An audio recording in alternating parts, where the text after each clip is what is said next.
Yeah, St. Vitus was like Sabbath on 16. Yeah.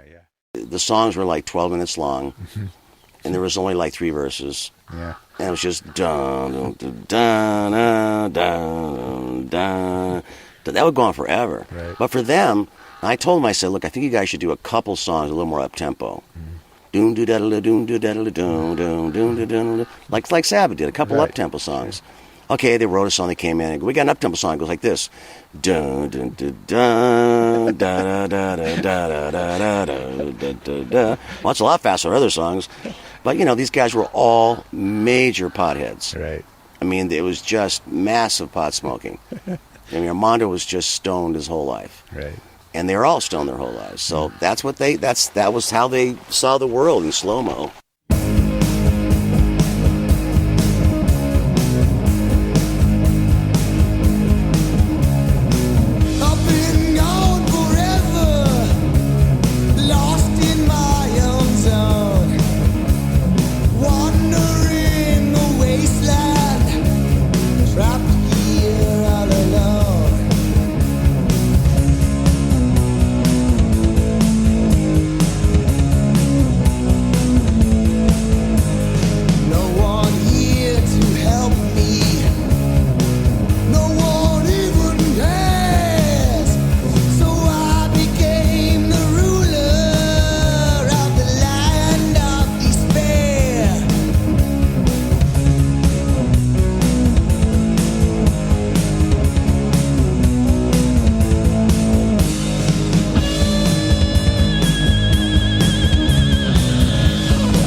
All right, so now we'll go to V, which was Wino's last album for a while. I guess, I don't know if it would be the end of the 80s Doom cycle. At that time, Doom was pretty much coming up strong in Europe. It hadn't hit America yet. America's always behind the fucking apple cart on that bullshit. And the thing about that really was different, really wasn't much else different. We all were recording the same way by then.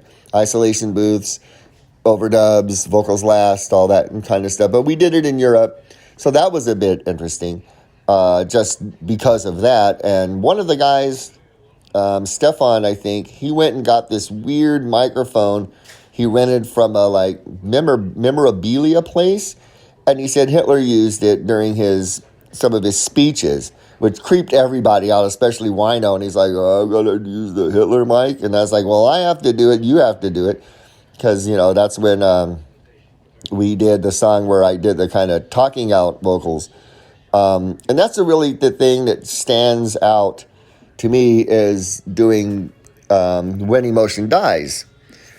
Because when we were growing up, there was always albums that, was real heavy, and then they'd have the one song that you had to pick up the arm of the record player and move it over to the next song unless you had to sit through the whole thing. And as much as I love Black Sabbath, Laguna Sunrise is one of those songs. So I said, I want to do a Laguna Sunrise song. Wino, do you have any, riffs you can do? He goes, I have 2 things I can put together. So he did that, and I made the lyrics up on the spot and decided to speak them. And the backing vocals with Fiona was supposed to be 3 different girls doing 3 different things, and 2 of the girls couldn't show up for previous commitments or something. And Fiona was a trained singer, so she said she could do all 3 voices. So we said, go ahead. And, we were all like, well, this is crazy. It came out really, really cool. So we're going to use it for the intro when we walk on, which we did, which worked out well. But of course, to my chagrin, it became popular and people wanted us to play it live, which there's no way we could do it. So that's what stands out on that. Besides the Scooby-Doo album cover with the exploding volcano and the bright colors, and it's, oh God.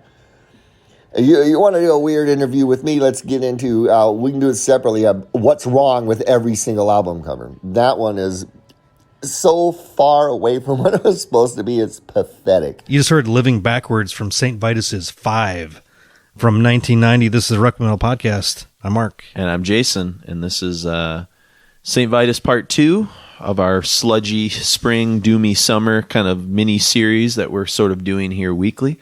So hopefully you heard Part 1. If not, I'd go back and probably listen to Part 1 before I listen to Part 2. Right where that one left we're off. kind of right in the middle of sort of a narrative story here. And we heard from Dave there too. That was Dave Chandler for people that maybe are tuning in just to Part 2, the guitar player and main songwriter of St. Vitus. Mastermind, I would say. Yeah, and so, I guess a quick recap, we're talking about, L.A., one of the first quintessential doom bands of America, certainly, and of the whole really doom scene. You could throw, Witchfinder General and Candlemass in there on an international front, but I would say America was probably doing the most, to sort of take the Sabbath lessons in the 80s and kind of start to like set things up. There was more by volume of those. I mean, you had like Pagan Altar and shit too. Yeah, that's true. I mean, some of that Noabum stuff was kind of... But it was teetering on the line of Noabum and also complete obscurity. Sure, yeah. Whereas I think, Vitus and Trouble and Pentagram kind of had a certain reputation. Yeah. That was kind of part of that. And so, we're now kind of on their second vocalist, Wino, after Scott Rieger's left, after their second full length and an EP. And 5 is really going to be, or V. Do you think it's 5 or V? Just 5. Okay. I mean, just because I know they use the V as like a symbol for Vitus, so I didn't know if it's like V. What's their 5th record? Yeah. Maybe I'm overthinking this. Wikipedia says that it's 5. It's 5. Okay. But that's somebody who's not, sure, who's anonymous putting shit on the internet, so who knows? Now, they left SST, as we alluded to at the end of Part 1, and they're signed to Hellhound Records. And I guess Hellhound was where, Iron Man was on that label, Count Raven was on that label, Wretched was on that label, Unorthodox. Those are some kind of like underground kind of doom stuff. Was it a German label? Sort of. It just sounds like it is, but it might not be. I'm not sure. I mean, Iron Man was from like Baltimore, Washington, D.C. They were in East Coast. Yeah. Doom. Raven was English. I guess German's not really Swedish. Know as much about. They're not like known for doom. Yeah, so I don't know. Interesting. But yeah, so basically what was kind of starting to happen is that Wino kind of started kind of bringing back the Obsessed a little bit because Hellhound Records basically agreed to put out like old recordings of the Obsessed, I think, that he had done before he kind of left them. They recorded. They'd only done 85. a single, before he joined Vitus. So, so it was basically a reissue of their self-titled debut, and that started to create a little bit of friction because that started to pick up a little bit more kind of steam, and so, I think Wino's head wasn't. I think it's one thing. It was Dave's band. Sure. And Wino could make Obsessed his band. And I get that on some level. At a certain point, you want to kind of break out and do that kind of stuff. So, I mean, he was kind of doing similar stuff anyways. Yeah. Yep. Saying they're, same wheelhouse, but fairly different as far as, compositionally. But sure. Well, and as we also heard from, too, this is where now we shift away from Wino And we shift in a different direction with a different vocalist and a different producer, as we heard at the start of the episode. Yes. Somebody that urged them to play maybe a little bit faster. And we mentioned the story of Don Dokken, and we'll bring him up a little bit more, certainly, a little bit later in this talk set. But it's a really interesting transitional time. You know, I mean, 5 kind of represents sort of the end of like, you know, almost like phase 1 of like St. Vitus, and it's going to be kind of this bumpy road through the 90s, and then like that's phase 2, and then it's like all quiet on the Western Front, and then phase 3 will kind of kick in the 2010s. 17 years later. Yeah, exactly. Pretty wild. But basically, like, you know, as Wino is kind of starting to sort of wind up, the kind of remaining members vowed to carry on, and they started putting out ads saying that they were looking for kind of a replacement. And the story goes, he says, I think this is Dave talking. He says, we were still quite, this is Christos kind of talking. Yep. And it says, after only a handful of candidates showed up, we were still quite unknown in the States. Oh, no, it's Dave. Sorry. We were unknown in the States, and nobody had a clue what Doom was all about over here. And this is when they basically decide to start looking in the direction of another vocalist. And basically, I guess the story is this. I have a couple things about this kind of story. And we'll still talk about Patra, because we do have one last song to play from 5, so I haven't forgot about that. But I feel like we need to set up C.O.D. at this point, Children of Doom. So basically, the story, and then chime in when if you know something. While they were in Sweden, basically they're recording the second Count Raven record, which I think is called Destruction of the Void. This vocalist, Christus, or Christian Vinderson. Yep. He read about Wino, and he had been friends with Messiah Marcolin from Candlemass. And so Messiah, both of those guys worshipped at the altar of St. Vitus, apparently. Like, that was their favorite band. And the record company basically asked Messiah to contact St. Vitus to see if he wanted to join Vitus, but he declined. So then they asked Christos. And that's kind of great if Messiah was on that record. Yeah, how crazy would that be? I know.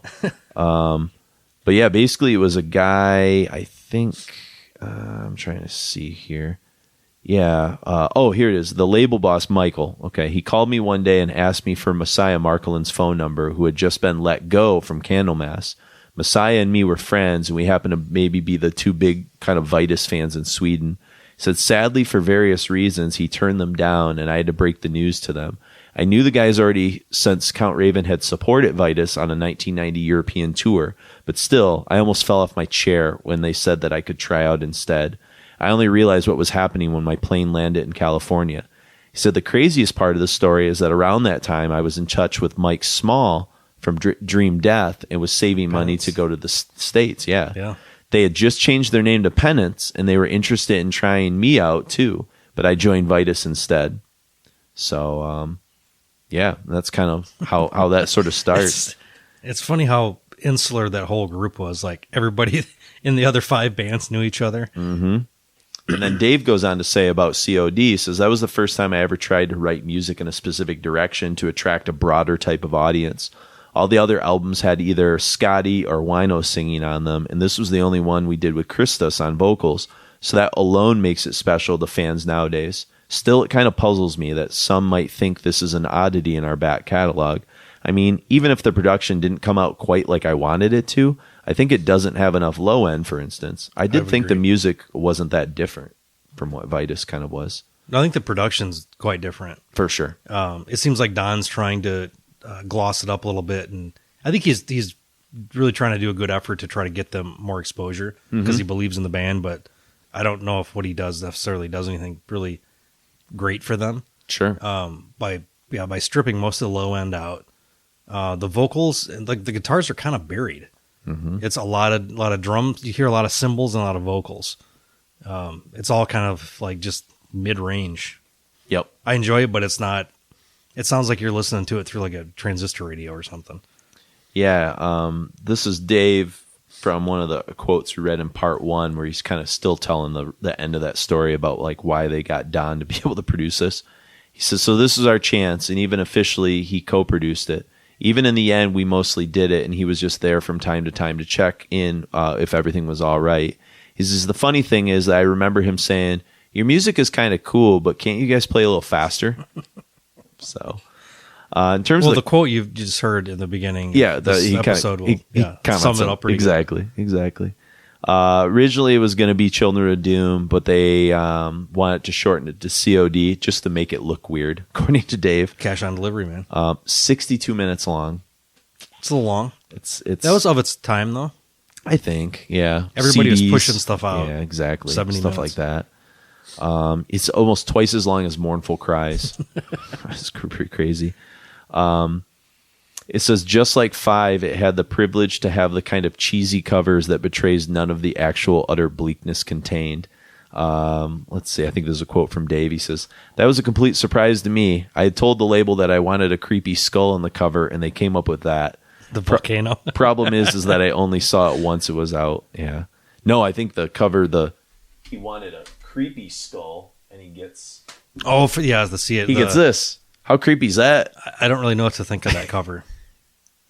I mean, it looks like I don't know, like something from like a D&D manual or looks like a knee pad for a Warhammer 40K guy or something. Yeah, it's weird. It looks like one of the like Ray Harryhausen faces from like Army of Darkness or something.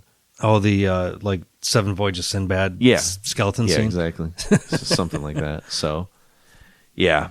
So we'll talk more about like kind of COD, the aftermath of it, how it's received, and kind of some of that when we come back in the next set. But let's actually talk about the songs we're going to hear in this kind of first sort of set of music here.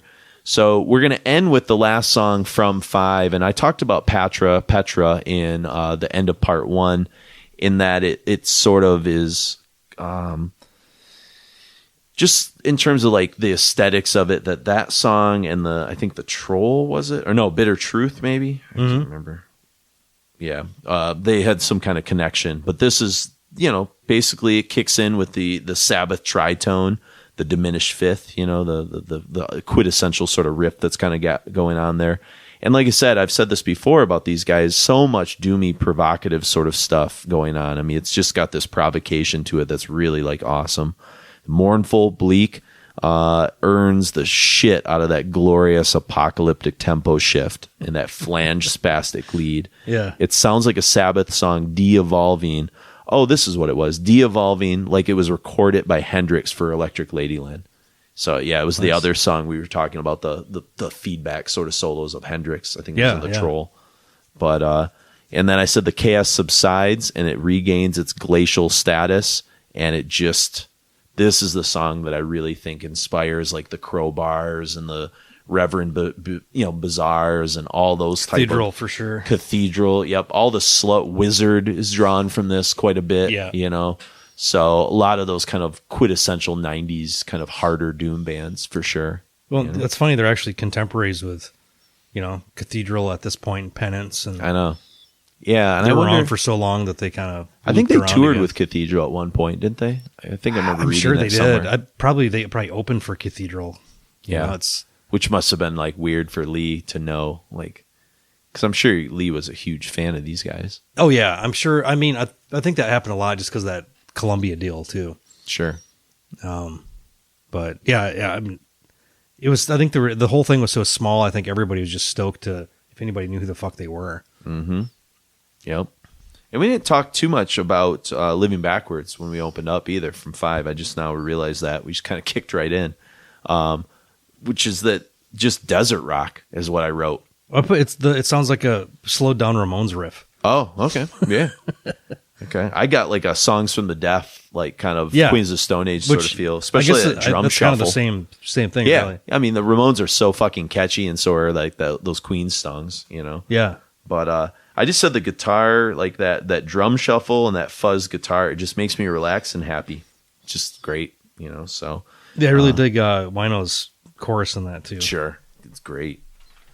Then we get into our first COD song. And, Shadow of a Skeleton, I think this is my favorite of Christian's vocals on the whole album, is in this song. Mm-hmm. I said it's like Ozzy, kind of like circa like the Sabbath, Bloody Sabbath, Sabotage kind of Ozzy. Do you know what I'm saying? Where it's like he's a little more free in what he's doing. He's like less structured a bit. It's kind of trippy. It's got these kind of cool like vocal hooks. Yeah, he's probably fucking more high. And you know what it ultimately reminds me of? And there's like kind of a country connection-ish, or at least a Scandinavian connection. It reminds me of Sog. Okay. I can see Like, that. you know how like he has a, you know, he does Ozzyisms? like those Ozzyisms and stuff. So, yeah, I just the doomy tones, Dave's usual monster self on the solo, fucking good shit. The really groove kind of going on here. Then we get into Get Away, and what's your take on some of these kind of C.O.D. songs? Let's see what I got for Shadow of the Skeleton. Remind me of Witchcraft. Okay. You know how Witchcraft is like it's like Doom, but stripped down to like a Swedish level of ABBA for Doom. Like, I think that's like, that speaks to like Sabotage, like that era of Sabbath a little bit, where they were getting they kind of knew loose what they were and could experiment a little bit. It has a little bit of harmony guitar in there, I think, which is also pretty sweet. Get Away, another PL, mournful guitar lead. Okay. Yep. I've got that. Some Bobby Liebling vocals and some great propulsive drumming. Pentagramish vocals I wrote. Yeah. Drum. Hey, we might have been drum-driven hearing about this shit for a while. I know. The Imagination Man. That's the one that reminds me of the Tony Martin Sabbath era riff. Okay. And that's the one that reminds me of Fireball Demon from Cathedral and Fu Manchu. All kind of works together. Nebula and all that kind of stuff. It's kind of like a play on the A-Team theme. Yeah. This is when we get to Imagination Man, I said, like, this to me, this is a song that like speaks loudly to the Don Dokken influence. Yes. Like, I don't know if he like inspired them to write something more. I mean, Dave talks about he wanted to write stuff that was a little bit more, you know, not mainstream, but just like hooky and stuff like that. And this stuff is that. People would get into. This is kind of anthemic, you know. Yeah. One thing I wrote about Get Away is a lot of Solitude Eternus vibes. And I'm not familiar enough with them to be able to.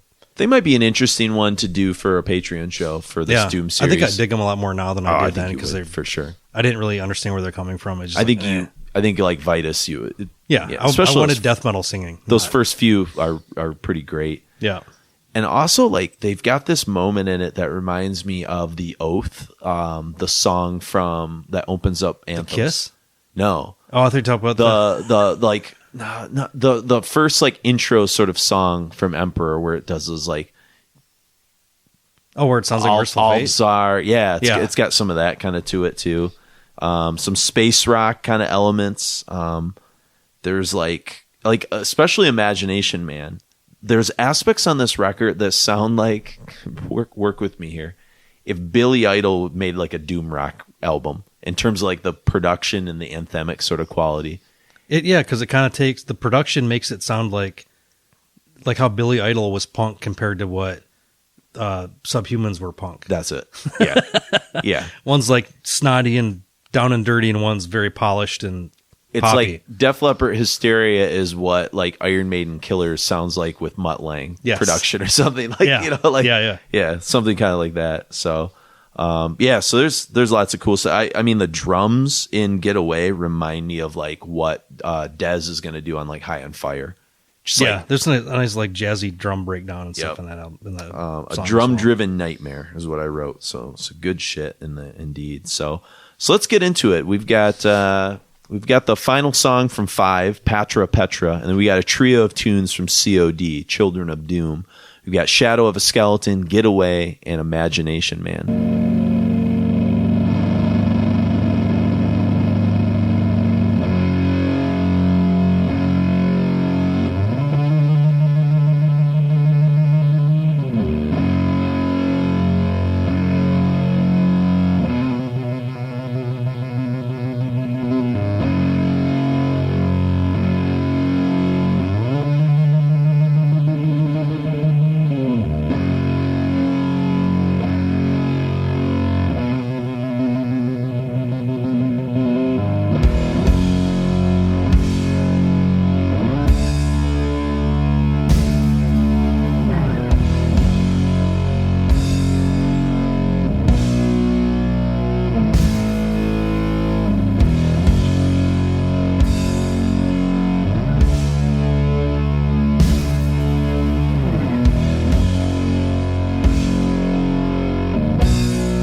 You couldn't take the strain.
That was Imagination Man, Get Away, Shadow of a Skeleton, all from Children of Doom, and then of course we started off with our final song from the Wino era. I think Lenny Kravitz did a cover of Getaway, didn't he?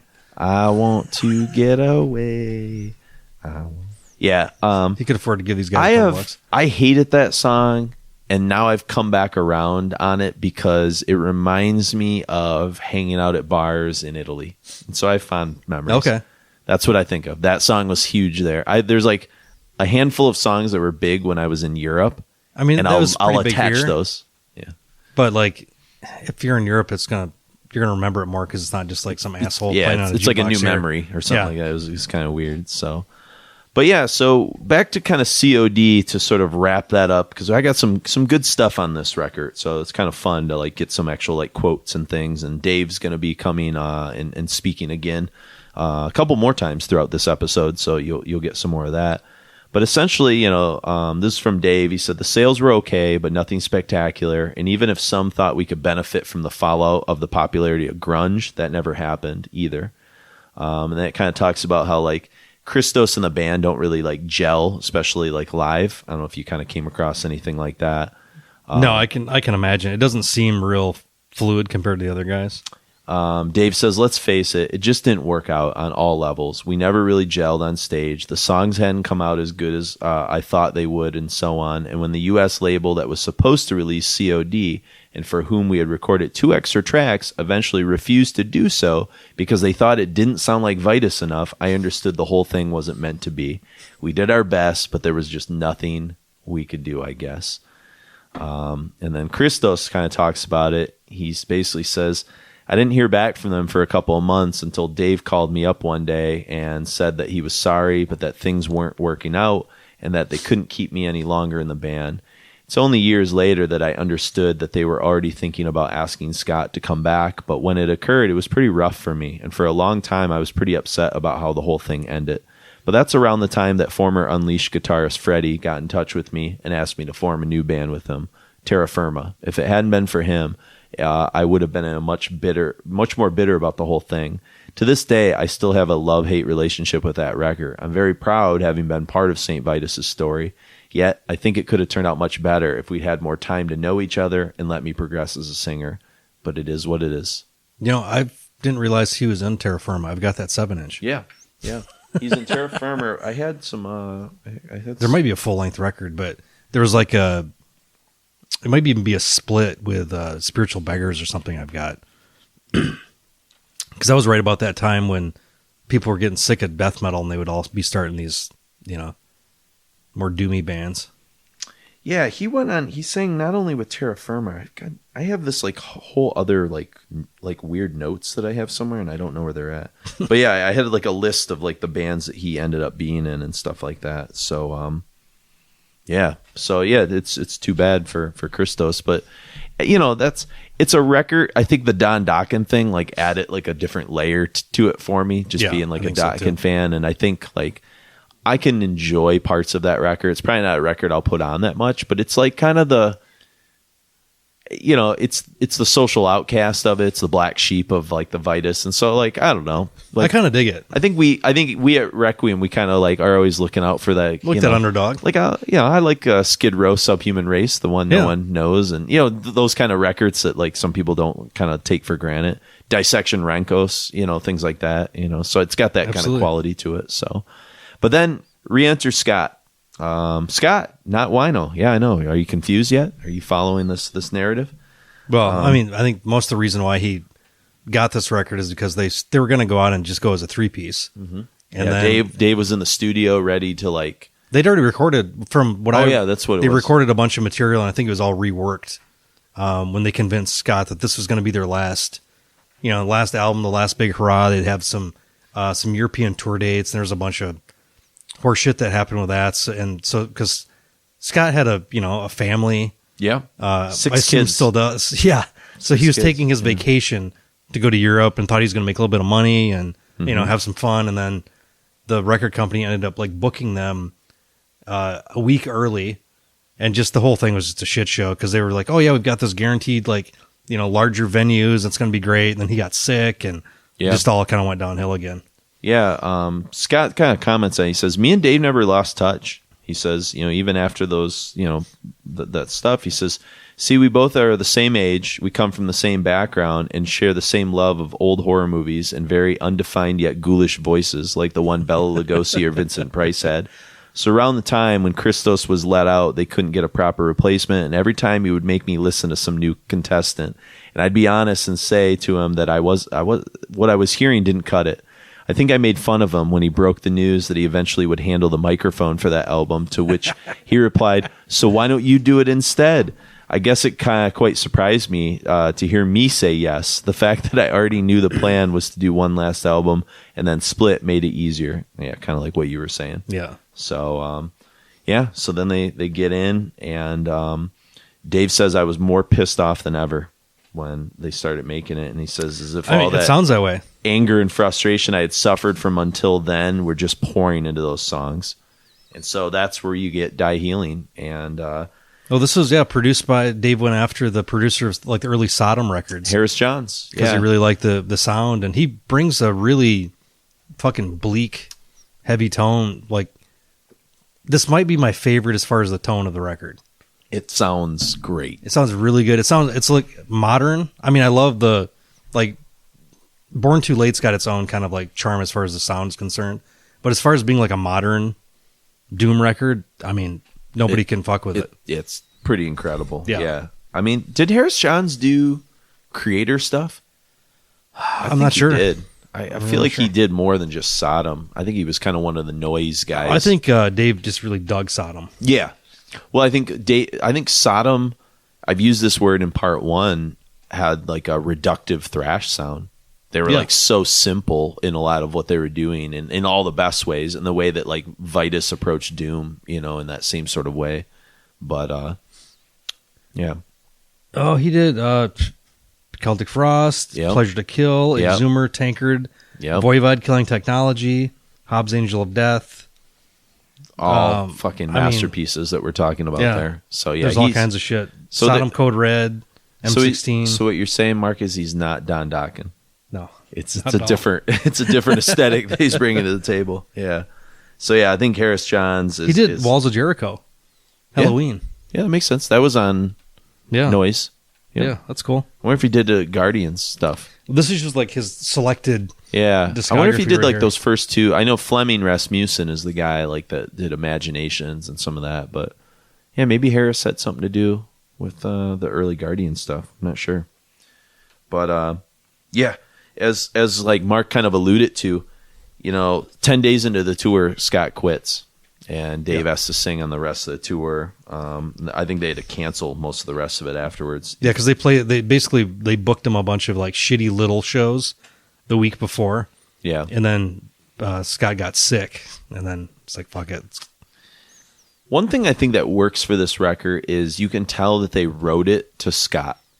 Style. Absolutely. Like his style fits in, like it's not written like a wino record would be written, and it gives it this, like, I guess the sullen kind of dissonant quality, but it's got like this, like Scott records are always dirtier. They're just like, like they're not any less doomy or more doomy, but it's just like there's grit and dirt, like kind of that's always a part of the Scott records. I feel like more than the wino stuff. Yeah, I mean, Dark World is, I mean, it's like King Diamond with Tim from Sir Thungul vocally. It's just, I don't know, the total like chaos of the guitar, the whole, like, as soon as the album starts off, it just sets such a tone, like, immediately. Yep. I think it sets it apart from everything else they've ever done. Well, and I think it's a perfect encapsulation of like a different sound, and I called it doom rock. Yeah. Whatever that is. It's like, you've got Glacial Doom, and then there's like this other thing that they also did. It's like, like the Cathedral School. Yeah. Yeah. Where it's not quite so. And now it's interesting because by 95, they're also being informed by what the like next wave of Doom is doing. Yeah. So like, I've never heard this record before. Oh, okay. And if I would have heard this in 95, how did you guys not hear this in 95? Did you guys just maybe? Who the fuck put it out? Yeah. Like that's Yeah. the thing. Like we were so into other shit that didn't even pop up on the radar. But like I knew who like Paul Chain was, but I didn't know who the fuck. Well, I didn't know this record. That's because Paul Chain had Lee on Yeah. a record. Yeah. Yeah, but like I would have loved this if I heard it. Yeah. Because like when Peaceful started reissuing The the Pentagram stuff. shit, I was eating that up. Like in the 90s. Before Warned came out on Peaceful, didn't it? Yeah. Yeah. It's just weird, like why Peaceful, like how come nobody was like courting this band? You think because it was C.O.D? Maybe they thought C.O.D was kind of like a step in the wrong direction. So I honestly why? don't know. Yeah. It just doesn't make any sense. It just seems like somebody should have grabbed them and exposed this. This would have been way bigger if it was. I don't ever remember seeing a goddamn ad about it. Yeah. And that's weird. 95 is like peak. You and Chris are in the heart of this. Yeah. Like you guys knew. Yeah. You had your pulse on this. So it's like, and like the Doom shit was like, we're eating that up, Yeah. you know? But that was just like not on the radar that I can ever remember. And I never heard it for sure. Because I was like, when I heard Before Warned, I was like, oh man, I want some more shit like this. This is great. Yeah. And then I was like, oh, this band's been around forever. And they've got, you know, like then learning kind of how prolific Pentagram was. When did you guys find out about Trouble? I think I found out about them with the self-title, probably. Okay. The Deaf American record. one. Okay. And to be honest, I saw the picture on the cover and I thought that looks stupid. Yeah. I mean, I thought Eric Wagner's hair looked gay. because the curls. Well, just the big poofy bangs, and I was like, just dumb teenage shit. Sure. I looked at it, I was like, oh, this is stupid. Good thing you didn't see pictures of Dave Chandler looking headband and No, hair I'd seen flame. him at that point. Okay, and you were I was like, hey, that's fine. sure. But I mean, you're so stupid at that age that anything that you don't understand, you think is somehow threatful to anything, like any kind of dumbass. But, yeah, if I would have heard this record, it would have been exactly what I wanted to hear. One of the coolest things about the session with Harris Johns, I forgot to mention, is I think it's Dave. He says, one of the best memories I have of that session is they got Armando a drum kit completely made out of metal, except for the skins. They even hired a professional drum tuner, but as soon as he got them, Armando proceeded to take them out of tune to fit his style. I thought it was hilarious. So I thought you as a drum guy would find that pretty funny. But yeah, I mean, this is just an incredible record, to the point where, you know, we just had to start pulling out like lots of songs from this record. Yeah. And yeah, Dave's going to kind of get into it as well. But yeah, Dark World, the first tune kind of kicks things off. Then we get to like, this has got to be in like the running for one of my favorite of their entire songs, which is Let the End Begin. I have a good note on this one. Okay. The weird theatrical Dracula shit that he's doing, it borderlines William Shatner cadence. Oh. And like, if William Shatner could sing, this is what he would want to do. Okay. Just like the weird chop, like the, you know, like his, what is it? It's called The Transform Man or whatever the fuck that That novelty record that kind of, yeah. where he did like Lucy in the Sky with Diamonds and that Yes. kind of shit. Lucy He has some of in the those Sky slight cadences. You know, it's- Yeah, okay. I now I get what you're saying. That's no different than my Billy Idol take. I think we're in the right realm of like weirdness. but it's way better than they would have ever done. Sure. Yep.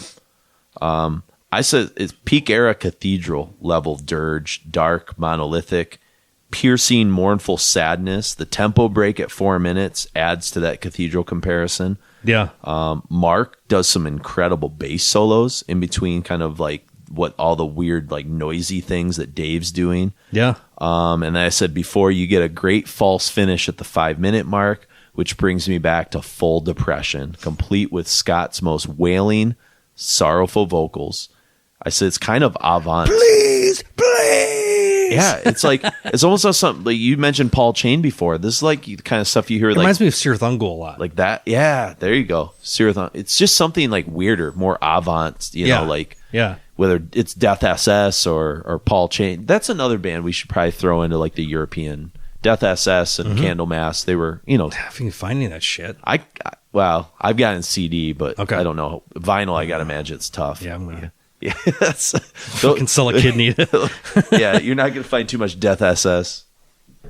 But yeah, no, the bass playing is so great on this record because it's all playing. Everybody's doing their own thing, like weaving within one another. There's all the space that they're playing inside, which is it sounds like, it doesn't sound like it's a complicated thing, but it's hard to do it right, and they do it really well on this record. I think too what makes that I found this what lets the end begin kind of so special is Scott. This is Scott being interviewed, kind of talking about it, and he says, one special song to do is Let the End Begin. He says, because earlier that year, David lost his mom from one sickness, and that song was partially inspired by that event.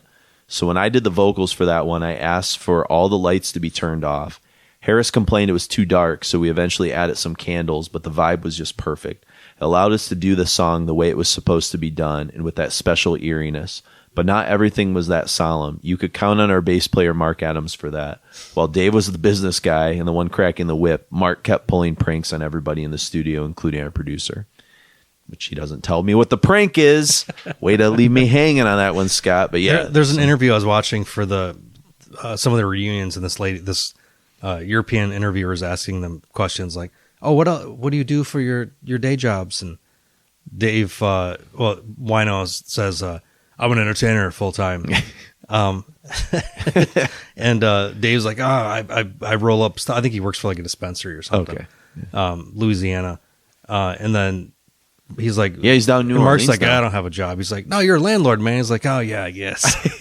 That's what, well, in between, after Die Healing, eventually, Dave will get a job. He'll be a DJ at a strip club for quite a while.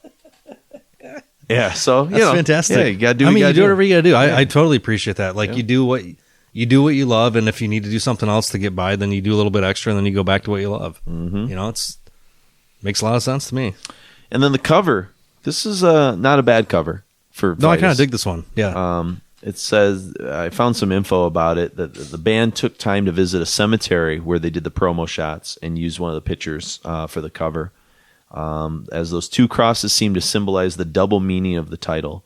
Plus, that little rusty door was open, as if inviting those looking in to enter. Ultimately, Scott stayed there. Your door is open. Scott was only there for about 10 days, and then the rest of the band was there for a little bit longer, kind of helping Harris kind of mix. Mm-hmm. And let's see, they talk about. I thought there was more on the cover. I thought I had more on the cover, but apparently that's it. So,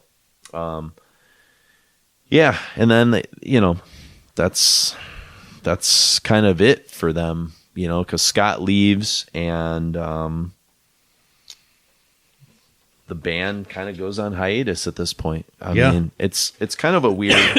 Excuse me. Oh, Gesundheit. No, it's just like I don't know. It's just a weird place to be, and so I mean, it feels like that was the. If this wasn't going to work, then that's it. Let's just hang it up. We tried. I get it, because at a certain point, they've now gone to the well. They put out this record. Nobody hears it. Yeah. I mean, you didn't hear it. That speaks volumes. Yeah. They got families. They're not that kind of extra time. You got to, spend it with your kids or whatever. Yeah, you're trying to pull these like tours off, and your vocalist keeps quitting on every tour. Doesn't work on the tour. You know what I mean? Yeah. Like, it's, yeah. If you're not a lifer, like, it's probably feels pretty frivolous. Like, okay, cool, they're paying us to come to Europe, but then I'm just going to work my ass off and get beer money. Like, sure. Yep. Different priorities. And so we'll sort of end this set with Sloth from Die Healing, and appropriately named. It's one of my favorite crushing kind of sludge tunes from Vitus. I said it's got this kind of tenebrious, murky, crawling sound, like an ominous, like Lovecraftian kind of feel to it. It's definitely like somebody playing with like bad mojo. And I just said, beware. Yeah, beware the sloth. Armando never lets me get comfortable in this whole song. He kind of does like a weird war march, but like on like the wrong speed. It's like too slow. Yeah. But it's like plodding, and it's uncomfortable. The whole song is uncomfortable. And that's kind of what I dig the most kind of about it. So, yeah. Any thoughts on any of those other tunes from Die Healing before we kind of head out? No, just I mean, Let the End Begin. We've talked quite a bit about that, but another great example of the shift of tempo. Mm-hmm. That dirge riff, like apocalyptic Celtic frost, Yep. into the pandemonium type weirdness mixed in with all the stuff too. And Sure. Yeah. And that's probably where I like Into the Pandemonium, Paul Chain, Death SS, just like some weird European like element has kind of entered the scene. So yeah. But so we're gonna get into this set. We got Dark World, Let the End Begin, One Mind, and Sloth. But before that, we've got a nice little chat with Dave, where we asked Dave to talk about C.O.D. A little bit. He talks kind of about just probably a lot of the stories I was kind of just getting into over Die Healing and Scott rejoining and some of that kind of stuff. So we'll get back into it with Dark World, Let the End Begin, One Mind, and Sloth. Yeah, during the time of V, we could see the doom scene in Europe getting bigger. Like I said earlier, America hadn't caught up yet. It was still very unpopular there. Matter of fact, when we went to Europe for the first time in 1989, after that, we never played another American show until 93 with Chris. Brings us to C.O.D. Well, I am not a fan of this record. I consider it the bottom of all of ours for many, many reasons. The production I can't stand, but that is not Don Dawkins' fault. And yes, he was the producer. I told him I wanted a quote commercial unquote sounding record with my songs because I was hoping with a different type of production that it might catch on somewhere, somehow, and it'll get played on a radio station somewhere, which up to that point, virtually nothing had. Like rarely, once in a while, you'd hear something from some oddball who probably got fired for playing it. And so, he did the best he could. He had his people, that worked on his records working with us, and it was just... It just came out bad, but, that was one of my many bad decisions, was trying to do that. And Chris did a really great job on it. He really, really did. It just kind of, he didn't really gel with the whole thing. We went on like I said, that's when we went on an American tour for the first time in a long time with him. It was very short on the East Coast and stuff, and Doom was coming up on the East Coast at that time. And it just, I don't know. Obviously, he's a great singer. He went on to reach much greater heights than he would have with us. So,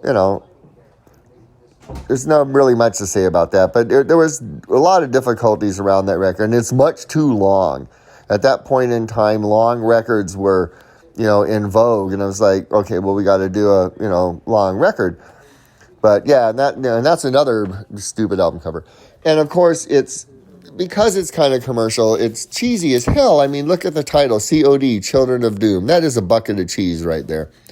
But it's kind of what I was trying to do, and hoping that I could catch on to the attitude of America, especially at the time, which didn't work. Now, Die Healing is very interesting because you say that it brings a much darker, focused spirit.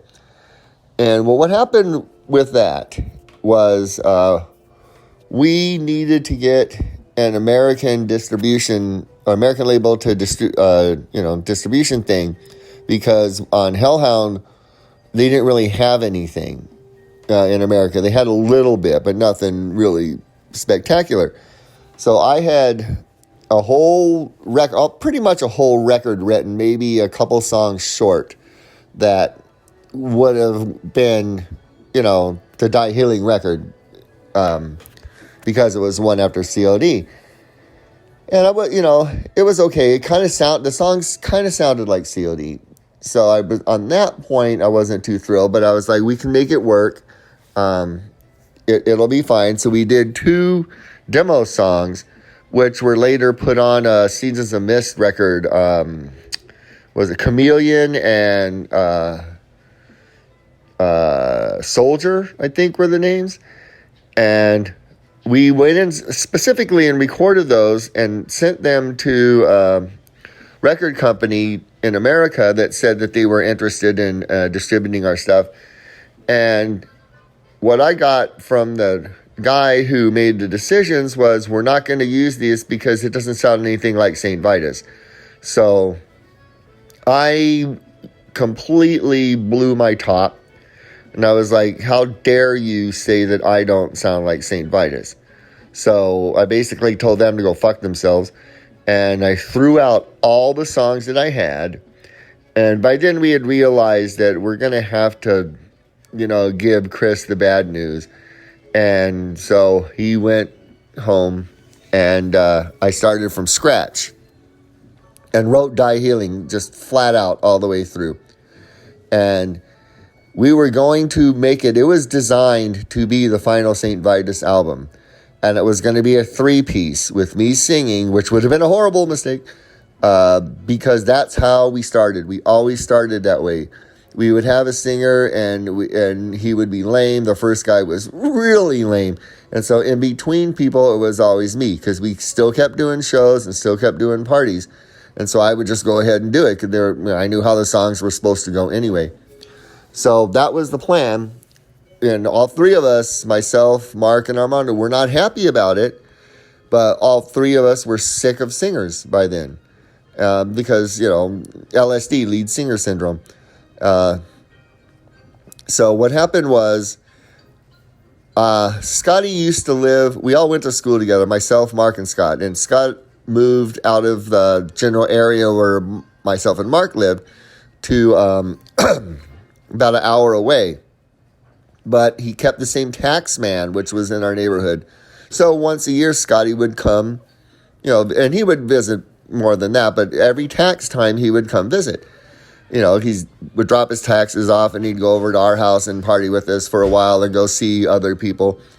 And when at that point in time, we had Die Healing was written, maybe 1 or 2 songs, not, but most of it was written. And he came over to the house and we were partying and everything, and he was asking what was going on with the band. And I told him, I said, yeah, well, blah, blah, blah, this is a bunch of bullshit and we're all fucking sick of it. So we got a new album we're going to record with Hellhound, and I'm going to sing it. We're going to make it a 3-piece thing like the way that St. Vitus was, and then screw it, we're done. And Scotty goes, well, man, all the stuff that you all went through and all the stuff that we went through at the beginning, it shouldn't go out that way. He goes, what about if I sing it?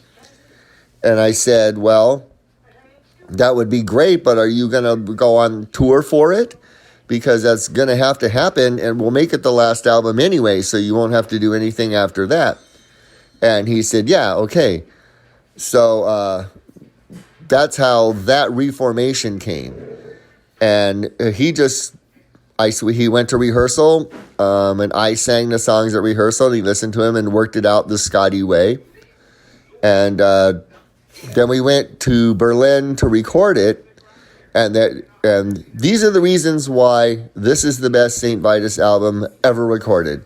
This was the first time, no offense to anyone who worked with us before, this was the first time we worked with a producer who was a heavy metal producer, which is Harris Johns. He did all the early Sodom albums, obviously different from St. Vitus. He really wanted to work with us because of that fact. He was used to working with a really fast band who was very precise. He told us that they used computers to count the beats, and when they would do the song again, it had to be exactly the same, or they'd do it again and again. That's why they sounded so good and were so tight. So he really wanted to work with a band that was looser and, was slower. And we were like, that's fine. So we had it all set up in Berlin at his studio. And we went in and recorded it, like I said, always basically the same kind of way. Except obviously by then the first takes were all scratches. Unless you got a really good drum take, because you always want to keep a really good drum take if you get it on the first one. And we also, at the same time, that's when we did the One Mind video, obviously for that record, but that's when the guys came in And we shot that whole thing in the studio with a green screen or blue screen, whatever the hell they had, and they put the movie behind it, which is that's another thing. That's like the best video that I've ever seen by us. No, I take that back. The second best video, the Let Them Fall video for Lillie F65 is my favorite one.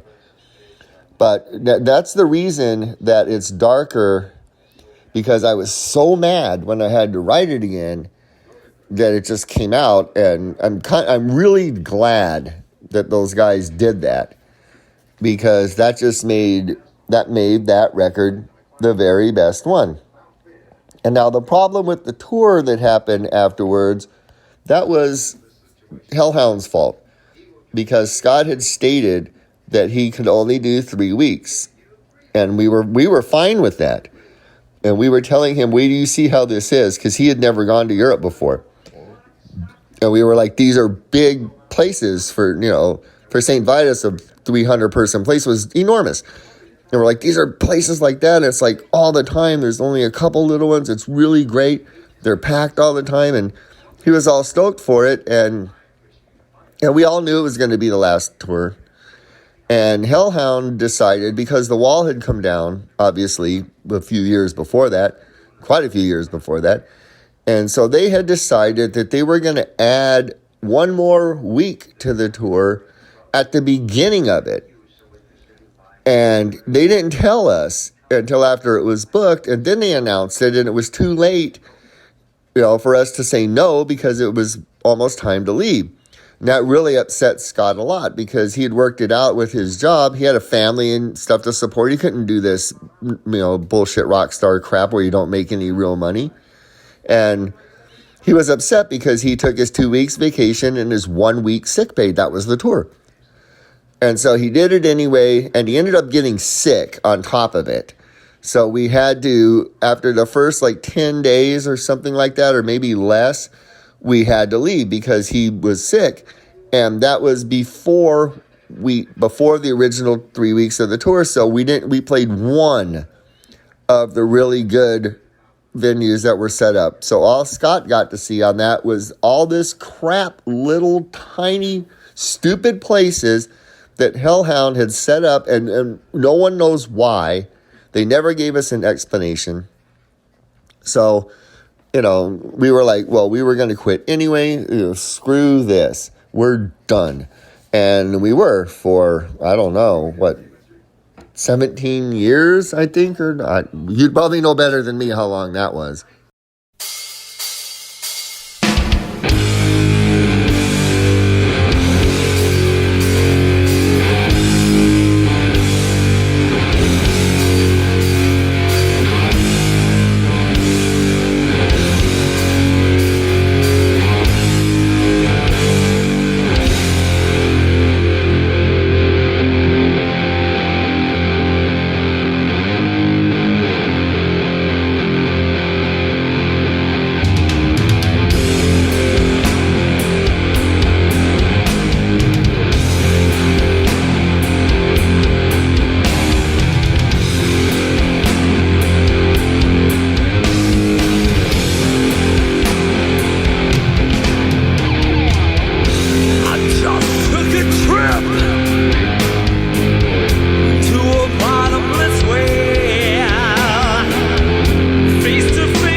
That was Sloth, One Mind, Let the End Begin, and Dark World.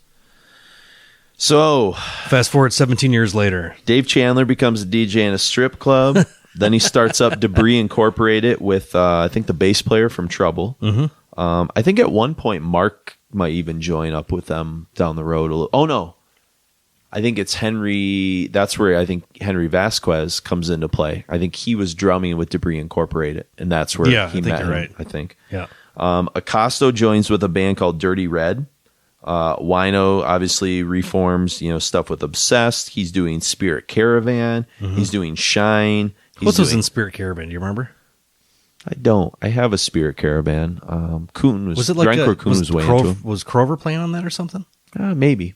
Well, that's the Shrine Builder. Shrine Builder's on. Yeah, that's Scott Kroger. Scott Kelly. Yeah, that's like a super group. That's what I'm kind of a Doom thing. Yeah.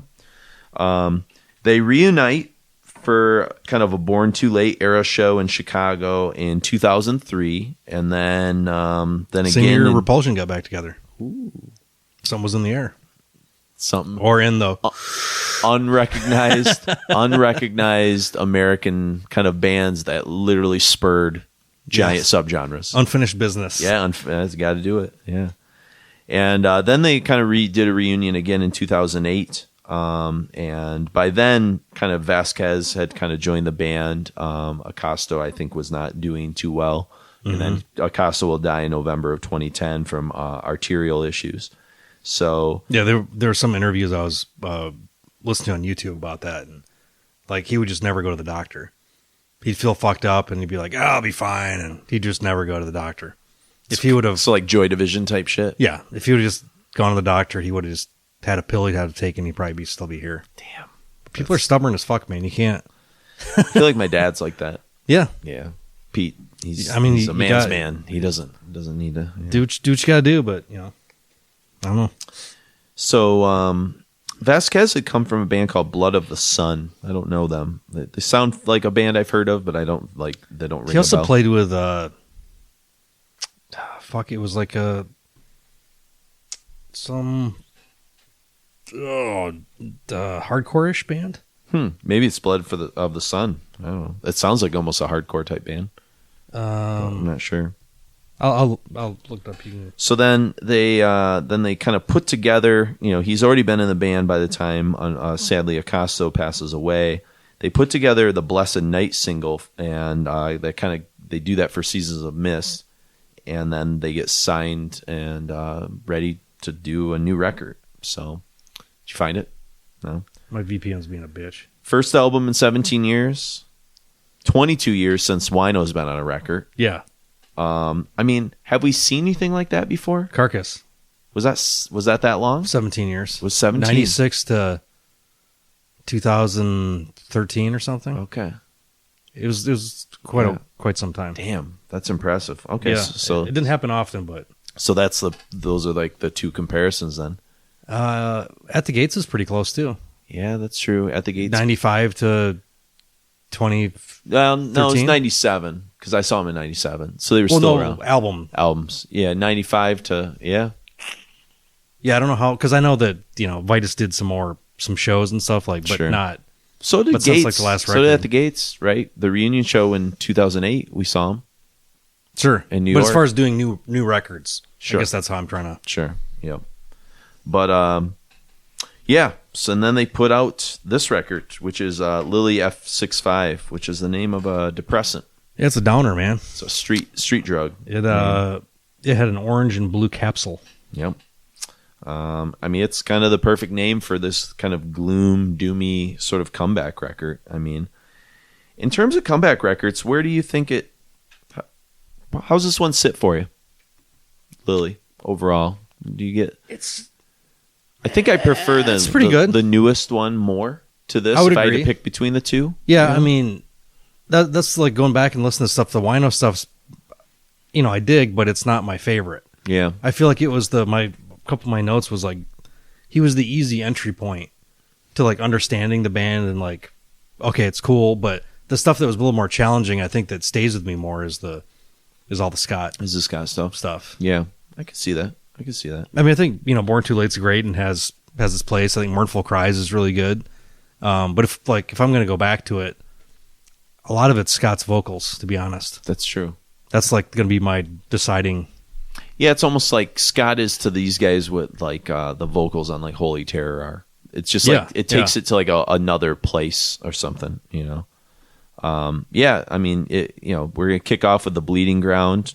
Great lyrics, very focused, very soulful performance from Wino.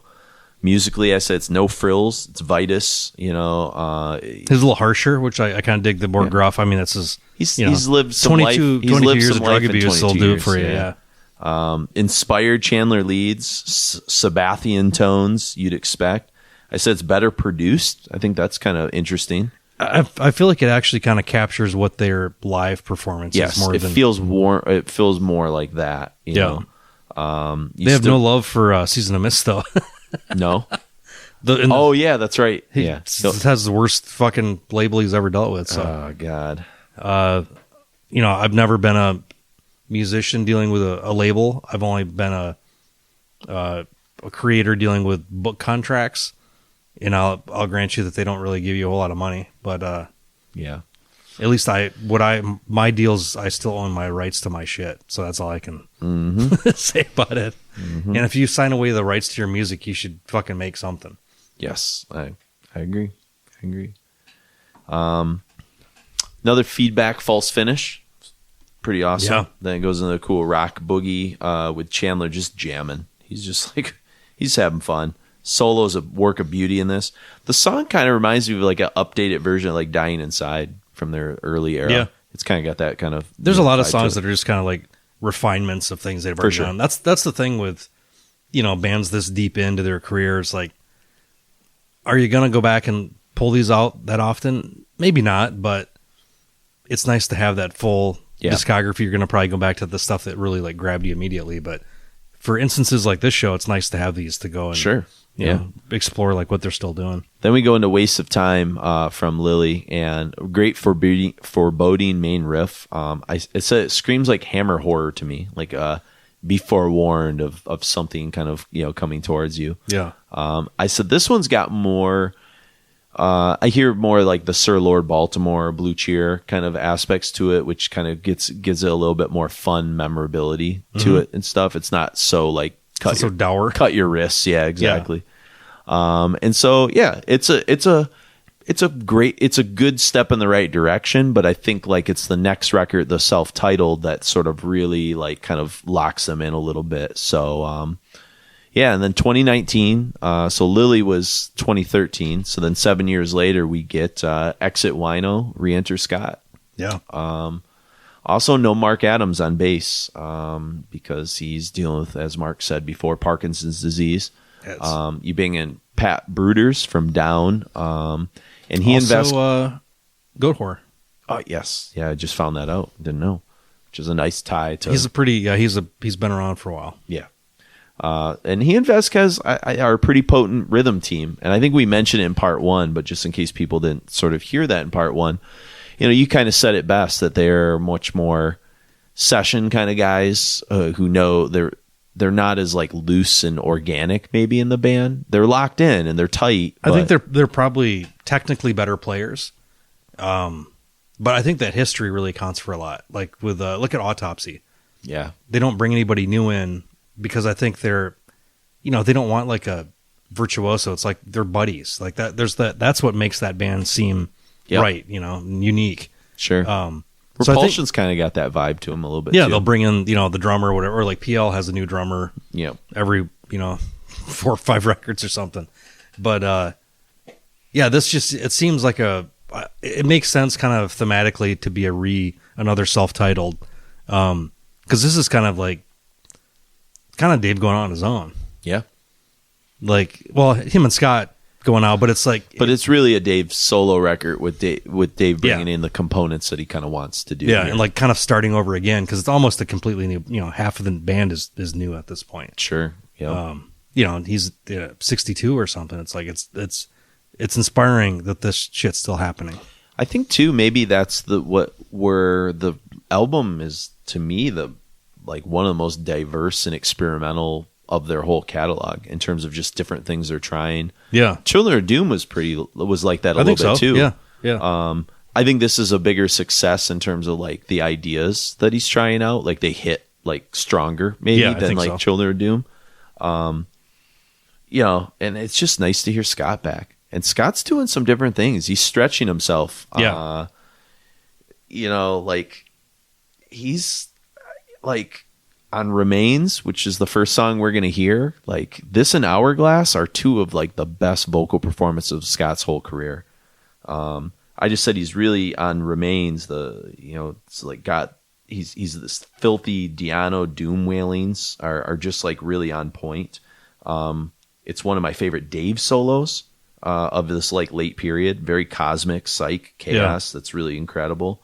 Bass playing is really good on this record too. Yeah, like really I said, I think Pat does an incredible job on this record. And I didn't realize he was in those like later downs because I just always think like of Rex when I think of like down kind of in my brain. And I'll go back and listen to those like down 3 and down 4 EPs and like those are pretty fucking great. I bet you would dig those a lot more now being into like Vitus and stuff. Yeah, my problem is the vocals. Yeah.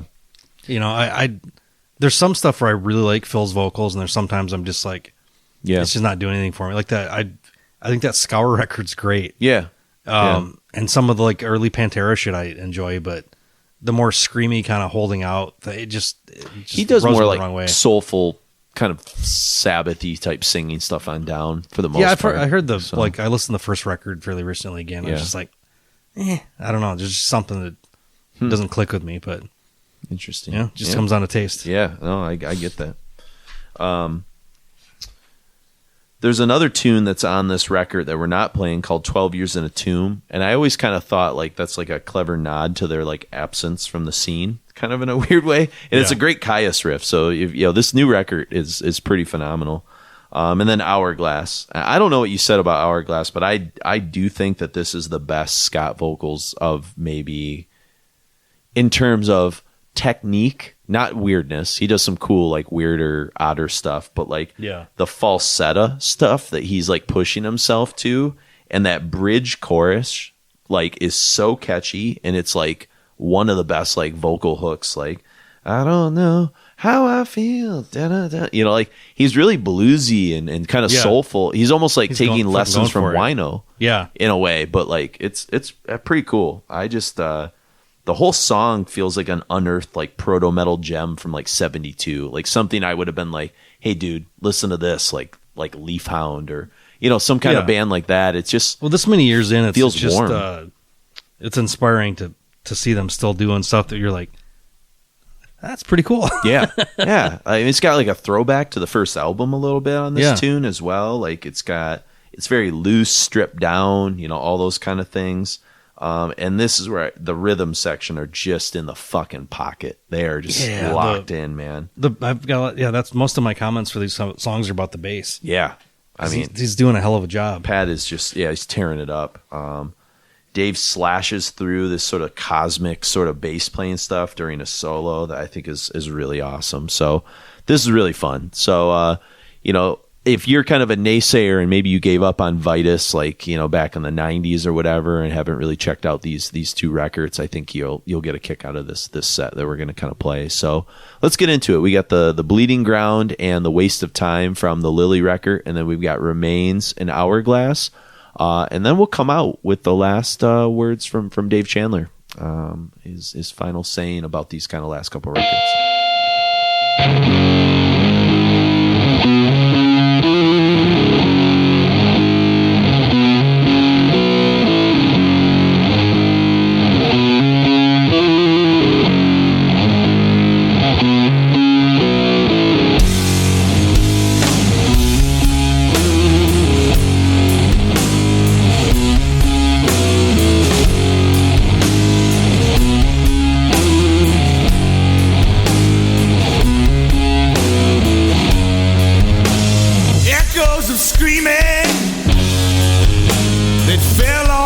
Ears.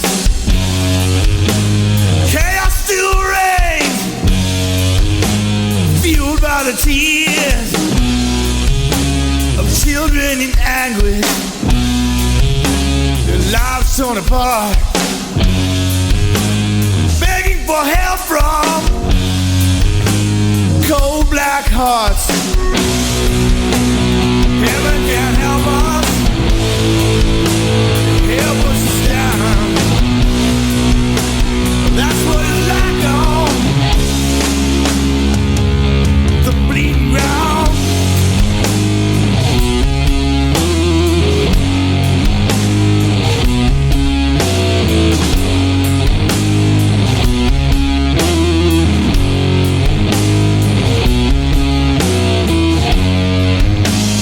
Gasping for air, we can actually see government testing. They say it's okay to breathe. Hot oily resin covers the trees. Moans of despair float away on the breeze. Heaven can't help us, hell puts us down. That's what it's like on, that's what it's like on the bleeding ground.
Protectors that only slap hands, let the animals destroy the land. Once we were cleansed by nature's wrath, then without choice we're back on the wrong path. Heaven can't help us, hell puts us down. That's what it's like on the bleeding ground.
The reason we did the first reunion, 2003, I think, where we did the video, is because Debris had gone and done the Wacken Open Air Festival, which was really funny because they thought it was going to be this hardcore doom band because it had Ron Holzner from Trouble and Dave Chandler from St. Vitus, and we were this stupid punk band, or kind of a punk band, or whatever you want to call it. It was hilarious. It really it irritated them so much that they wouldn't book us. The next year, that was 2002, and Debris did it, and at that there was Candlemass also played. And we were hanging around in the bar, myself and Leaf, because we had been friends for like a long time anyway. And people were asking about, Vitus doing a reunion and playing with Candlemass and blah, blah, blah, blah, blah. And I was like, I don't know. And it was so cool. It was my first festival. And I wanted Mark and Armando to experience it. So in 2003, I started talking about it with those two, and they wanted to. And I was like, well, I'm going to ask Wino if he would want to do a reunion thing and go over and do festivals, because he had done them with the Obsessed and stuff. Or I was going to ask Wacken if we could play again. And so Wino agreed, and we're like, oh, cool. We're going to go rehearse in Chicago, and because that's where Debris rehearsed, and we're going to do this reunion show and video it in Chicago. Debris is going to open up, and then we're going to go over and do the festival. And Wacken wouldn't book it because they didn't want Debris. They said, we'll take St. Vitus, but we won't do Debris. And I said, no, because this is a one-time thing. I'm not doing St. Vitus anymore. I'm just doing this for the fans, and Wino's not doing this. Wino's doing the Hidden Hand, so he's just doing it for the fans. So no, screw it. And one of the booking agents over there, I forget his name, he said, I'll do it with full force. So we did. And then after that, we basically just stopped. And that was all with Armando. And then, it was Armando got sick. And a few years later, I think it was... 2009, I think. Yeah, because it was 6 years later. 2009, we got invited to do a reunion show at Roadburn. And so we all went over there, and we booked like 4 other shows. And Armando was just really struggling, and we could see it, and he knew it, and it was, I'm not going to elaborate, it was sad. And so we couldn't... And because of that show, we got an opportunity to do Hellfest, and it was like a really big thing, and he wasn't able to do it, and anyway, but Armando was a really, really great guy, one of the best guys I've ever met in my life. He was a nut, for one thing. He walked into a band where the 3 people, or actually Scotty wasn't with us yet, 2 of the people, and this idiot that was singing Unmentionable, had gone to high school together, and these guys had all these songs written, and I was Unflexible, and he walked into this by answering an ad, or I think our singer saw his ad and called him, and he came over and watched me and myself and Mark play the songs by ourselves, and I was singing through a mic going through one of the guitar amps because Mark was playing rhythm guitar. This was pre-Tyrant, obviously. And, I can work with these guys, was Armando's thought.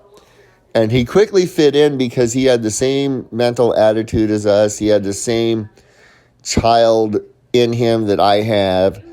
And we all got along immediately, myself, Mark, and him. So it became that triad or trio, or what do you want to call it, the unbreakable triangle. And the only thing that broke it was sickness. If that hadn't happened, that triangle would have never, ever been broken. That was like the biggest tragedy of St. Vitus, was that. But then, of course, Mark followed suit, but thank God he's still alive. Thank God he's still alive. But, Armando brought a style to just heavy metal in general that really, really wasn't done at the time because most metal bands were playing metal drums. That's what you do. Armando, he was older than us, and he was influenced by different bands. So he was into more of the progressive style. His favorite drummer was Neil Peart. So that's why if you listen to a lot of his drumming, like at the beginning, Hallow's Victim, you're like, how in the hell, what is this? It's because his mind was a bit different, and so he was doing it his progressive style, but in a heavy metal way, which makes him, in my opinion, probably the most unique heavy metal drummer ever, definitely the most unique doom metal drummer ever. And he knew how to play powerful, he knew how to play soft, which a lot of metal drummers, especially doom, they do one or the other. They don't, know how to they don't know how to mix it up. But, and he was a joker, a joker, a practical joker, especially with me, because he knew I would like, oh, okay, and, get him back. And he would always do this thing where we would be playing a show, and he would change the damn beat in the middle of the song and start doing some weird progressive Rush stuff. And I'd look over at him like, what in the fuck are you doing? And he would get this big shit-eating grin on his face, and Mark would start laughing, and then that would just we'd kind of fall into chaos until he would go back to the thing to get us back into it. And a lot of people, and it did anger me at the time, but a lot of people would say, well, that's shitty. But that made us unique, too. Because we're so tight and we rehearsed so much, we could always fall back into Armando's little trip that he would do. But one of my favorite stories of him of all time, I don't know where this club was and I don't know the name of it, but we were warned by other people that played there. This is when we were doing all the hardcore punk shows, and Armando fought the punk rock wars with myself and Scotty. Make no, whatever anybody says, he was there. We had conquered the punk rockers before Wino got there, so Wino had it very easy with them. And this club, we were told by everyone who played there, what the promoter's going to do when it's done, he's going to call you into the office, and he's going to give you a check for the amount. Don't take it because it will bounce. So when you refuse to take it, he's going to try to pay you what he has in his pockets, and he's going to say, I'm going to go out to my car and get the rest. And then you won't see him again. So we went into this thing knowing this was going to happen. I think it was in 87 on the Mentors tour. Yes, it was. And so we knew this was going to happen. So I was like, Armando, watch the guy's car. Because, we were told what his car looked like and everything, where he parked it. Armando watched his car, and he's like, okay. So me and Wino go into the Mark watched the equipment. Me and Wino go into the office, and it happens exactly to the letter what everyone said. So I'm going to go out the car and get the money. He said, okay, man, go ahead. So we walked out with him to the door. He goes, I'll be right back. And he opened the door and looked out. And Armando is sitting cross-legged on the hood of his car, which was like a Cadillac or a Lincoln or something, with no shirt on, grinning. And the guy froze for a second. He turned around, and me and Wino are standing there, and he goes, okay, well, let's go back in the office. And he went in the office, opened the safe, and paid us. And that's, I guess, my favorite Armando story. I could, go on for hours about cool, funny Armando stories. He did a whole interview to a woman once in Germany with his short pants on, and one of his nuts was hanging out, and he didn't know it, but everyone else did. That was fucking hilarious. And that's the kind of guy Armando was. If he had known it, he probably would have just let it hang out anyway. I really love that guy and really, really miss him. Okay, I'm just kind of flubbing here. All right, so now we go to... All right, the thing was we started doing... I forget what... Yeah, I think it was 2010 we did the first Metal Alliance thing with Helmet and Crowbar and everybody, and that went over real well, so we started... we talked it over with all four of us, and it's like, okay, let's just go on. Let's just let's go ahead. Because I had some stuff for a new record. I ended up, writing it and it just flowed into Lillie F65. And then we, signed with Season to Mist, which was a huge mistake. Worst people I've ever worked with in my life. And Lillie F65 would be number 3 of the albums that I think are the best St. Vitus albums. Die Healing, the first St. Vitus album, and then Lillie. That's my opinion. Everybody played so well on Lillie, especially Wino. He's great on that. And then the last record, St. Vitus, I don't really have much to say on that. It's not what I wanted it to be. I personally was not in the mood to do anything. I just wanted to get the hell away from Seasons of Mist. The songs are good and everything, and everyone played really good on that. Scotty and Pat Bruders are the exceptional people on that. They really stand out as kicking ass on that. And I really am glad that they did that, because I sound like shit on it because I really wasn't into it.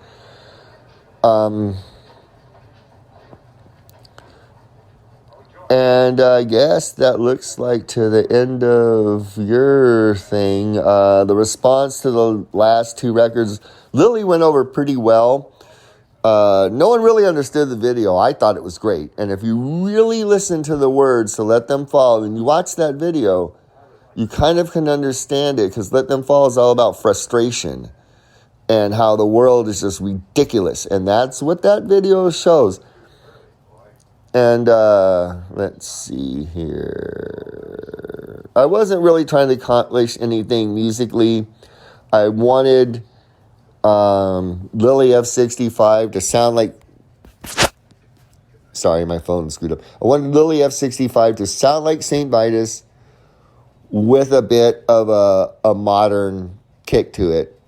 Like the modern Doom kick to it. And I think it actually really came out that way very well. And the last one, like I said, I already explained that to you. So, for the band's huge legacy, I told you where I would put Lillie. I don't know where I would put St. Vitus 2019. So anyway, okay, hope this is cool. If you need anything else, just message me and let me know. Cool. And thanks for thinking of us and doing that for us. It's typical of the music world. Once you stop doing something, unless you're an enormous band, then people forget about you. So I'm glad you didn't forget. Thanks, man. All right, later. Thank you, Dave Chandler. And that was before Dave, we heard Hourglass and Remains and Waste of Time and The Bleeding Ground. So we've come to the end of the road here, Mark, on our journey of many hours through St. Vitus and the kickstart to our whole kind of American Doom sort of series that we're about to kind of delve into.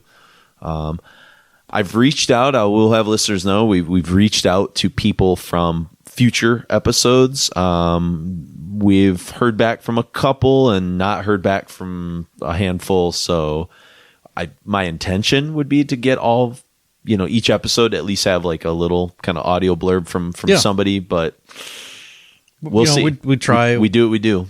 Who knows what people got going on. It's, I think I'm going to reach out to, I waited. I was going to email Albert this week and ask for emails, but I figured with him like hosting this thing on Friday, he'd be like extra stressed. So I just like left him alone, and I figured maybe I'll email him tomorrow and be like, hey, sure.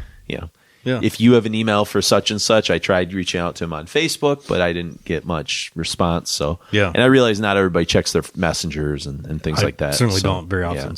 So I get it. I get it indeed. But, so we got a pair of tunes that we're going to kind of close shop with, and then say our goodbyes. And I thought these were 2 really interesting songs because they end the record. So they're back to back. And I think Useless in particular is a really interesting way of like ending this record. Well, I think this could be their last record. And it kind of takes them back to the beginning. I just said Useless it's a tip off to their punk roots. So fun. And between Last Breath and Useless, it's like this 1-2 punch that could be a fitting end if the band decided to ride out into the sunset now. But it's also a statement of historical vitality if they decide to move forward. So it kind of shows like, hey, we still got it. We could fucking like drop it down and do, you know, It also kind of, I don't know if you read the lyrics or not for the song. I did not useless. I didn't. Useless protests. I mean, it can kind of rings true to a lot of things lately. Yeah. Things that don't. Like I think the optimism of young people trying to enact social change is something that these guys, they're sound like hippies, but they're anti-hippies. They're sort of like old, it's bitter. Nothing's gonna change. Yeah. So like, well, fucking the Doom, bitter truth is that, Yeah. nothing's gonna change. Yeah, I could kind of see but it's that. a total fucking punk song. Yeah, it's the that's fastest thing they've done in a while. It's fun. It's like a throwback to like where we started. It's like the band kind of going full circle, almost to their SST days or something like that. And we didn't even. I don't think we really planned this, that we'd have a 2-part punk series going into. This is kind of like the perfect, Yeah, the next logical step into this. Sure. Like how more perfect could we have transferred Yeah. into the Doom series than this? Can you imagine if we actually when we started this 13 years ago, if there was like some intent to like go in some like It just happens. yeah, Like you start figuring out the flow of the universe, and it kind of just takes you. It's kind of natural. But before we kind of go out with Useless, we have Last Breath, and I wrote, it's the only way to close out a Vitus 2-parter is with a bleak, utterly depressive doom classic that evokes Candlemas and early Cathedral. Don't hold your breath, or hold your breath, or I'll hold it for you. Yeah. That's a great fucking lyric. Dirge as fuck. Say your prayers, or I'll say them for you. Man. It's good. The riff on this reminds me distinctly. I need to look up the fucking song. I should have before. It's straight off of Nightfall, like Candlemas. It's just like got that. Just whatever that is. It just and Cathedral does it too, like an early Cathedral, and even like on what was the record they did for that O'Malley did the cover for? End Time. End Time, yep. Yeah, that, where that's just like bleak as fuck and dirgy. Harsh. Harsh and stuff. Yeah. I get that kind of vibe a little bit from this. I said then around the 3:15 mark, the whole song takes on some new life of like, and then this, all of a sudden the psych energy, The tempo change kind of comes back. Yeah. And then I said it crawls back into the filth a minute and 15 seconds later. It's like it gives you this like moment of like kind of warm groove, and then all it's like, no, fuck you, and just boom, just right back down into the mud. You think you're happy? No, I'm back. Fuck you. And then you get Useless, right? Yeah. Which is lyrically kind of fits on that theme a little bit too. So, I don't know. I don't know what's next. That was one question I didn't really ask Dave. Hey, what's next with Vitus or whatever? How's the tour? Like I didn't want to hit him with Seems that. like it's. I don't know what their deal with Season of Mist is right now. Yeah, didn't sound positive. Spent $60 on records with them that they're already shipped. So, but yeah, I got that last slew of records from Season of Mist. But hopefully they'll do something else and tour. And I'd love to see them. I don't think I've ever seen them. I think they might have been at a show where I was at, but I was just like, yeah, whatever. Festival of Which some is sort. always the case until somebody's dead or you can't see them again. Well, we made the mistake with a lot of those like old bands. Like we didn't watch Dio play live. We didn't watch King Diamond in the early times. Like we didn't have like when you're young, you don't have like a historical sense sometimes, and it's you don't understand how life seems eternal. Little time you got. Yeah, life seems eternal too. And I think these guys talk about those themes constantly. Just that's like probably why it's more. I mean, especially this last year, like I've only seen. Jesus, just a fucking handful of the normal people I'd seen in the year. I haven't seen a show, and I mean that's like a social lifeline since I was a teenager, and that's kind of gone. So like, this is the old Requiem's taking up a lot of slack here for me. So. this is our coping mechanism, our therapy sessions, and all that. Something kind to of throw stuff. our time into as well. That's like productive for sure. And if you think that you like what we're doing and you've enjoyed this kind of journey that we're about to undertake or the journeys we've just been on, please, support us. Go to patreon.com /Requiem podcast and become a patron to get access to special episodes.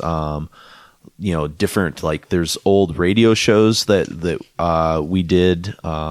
There's Some interviews. Interviews with Chuck Schuldiner. I've put up interviews with Mastodon. Did I put that one up? Isn't there one with Isan up there? Yeah, there's one with Emperor with Isan that's up there. So yeah, we'll be vintage interviews. Vintage, yeah. These are from like the late '90s, early 2000s. Yeah. But yeah, there's and we're hopefully going to be doing some special Doom themed patron shows. So perhaps if you're a fan of certain like Pittsburgh Doom bands, or let's New York, say, or yeah. So if you like just this like stuff, with the do we have 3 different ones for the? Yeah, for the Thrash series, there's a Heathen episode up there. There is a Devastation episode up there, and a Flotsam and Jetsam Doomsday for the Deceiver. All full episodes. Yeah, that nobody else has heard but patrons. But patrons, I know. Oh yeah, and like I think I summed those couple friends of patrons. Well, like, sure, but as far as like the normal subscribers aren't you got it. Privy to those.